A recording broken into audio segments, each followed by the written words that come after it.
here with Own Health and Performance, and today he's leading. I'm just going to be the body. So today we're going through a warm-up or a prep on kind of a low cadence run or jog, where we're having kind of a intentional walk if you're getting into your hiking as the weather starts getting nicer for us.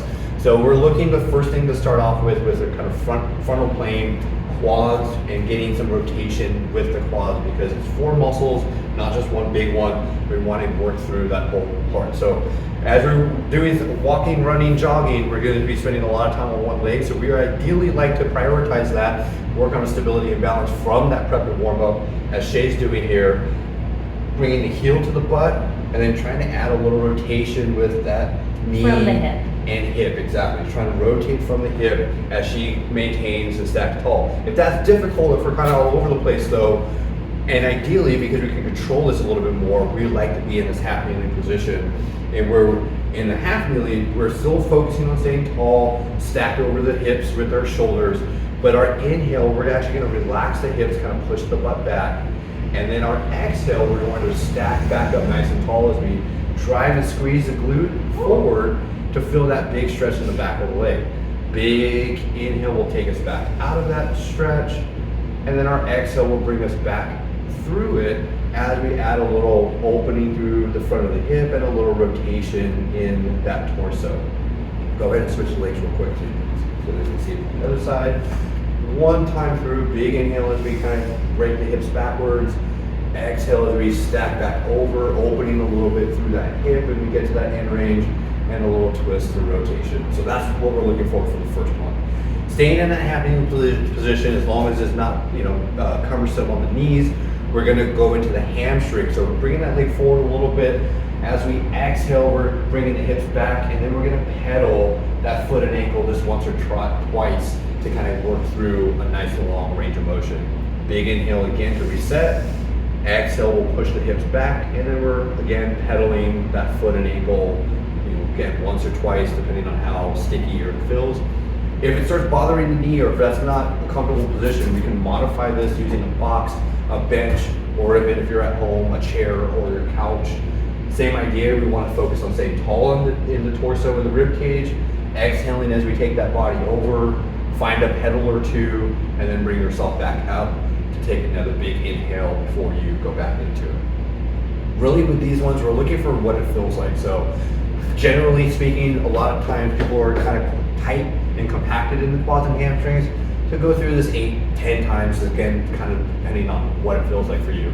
Now we're looking for lateral. We're going to work on those outer hips, outer adductors, abductors as well. Again, ideally we want to go hands on the hips or on the rib cage so we can stay tall and feel what our body is doing, and work just on that lateral edge to start off with 8 to 10 times so we can feel that glute.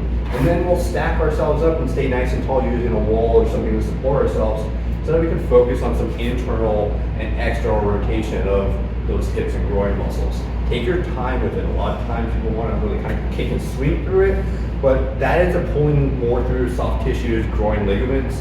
We want to work through the muscle belly. So take your time, let the glute do the one that's opening, and the groin kind of doing the work that's internalizing and turning that foot in. 8 to 10 times with each one of those lateral swings and the internal rotation.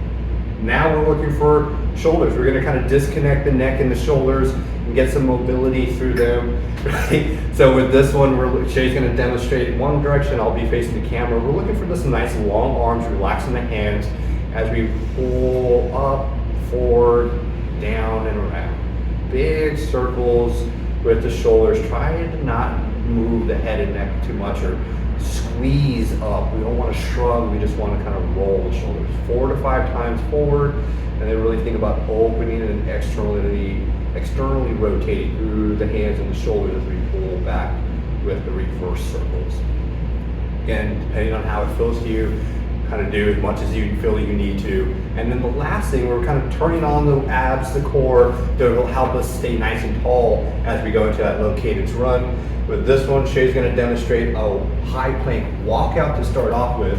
So the first time you guys go through this, I want you to take a big inhale when you get to this end range here, and then exhale, you push through the palms of your hand as you walk yourself back up into your feet. Bend your knees as much as you need to.